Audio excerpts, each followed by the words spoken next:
Hello guys, how are you? Hope you're fine now guys. Welcome back to my YouTube channel guys. In today's video I'm talking about a Lever token. Unfortunately now in a nowadays in a right now situation, Leverfi coin, Lever token are continuously jumping.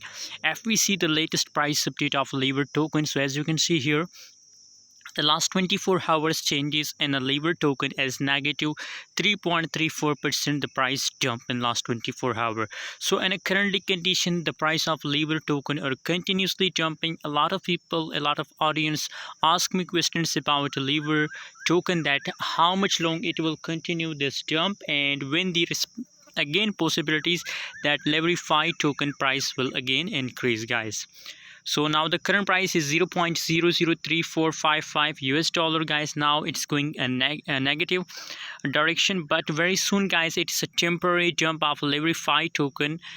So after 1 or 2 days guys, and the last of this month and the last week of this month guys, big possibilities for a Leverfi token guys, that again it's going bullish, again it's going 200% positive in the last week of this month guys.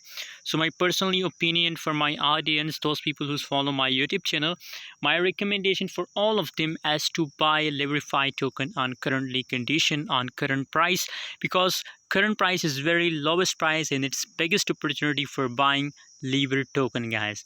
And if you talk about a prediction, so my personal prediction, I'm sure guys that in the last of this week and the last of week of this month, big possibilities that it will pump guys. So that's why I recommend buying guys. By the way, remember I'm not a financial advisor. If you want buy, say that hold any coin, so please do your own research. Thanks for watching. See you in next video.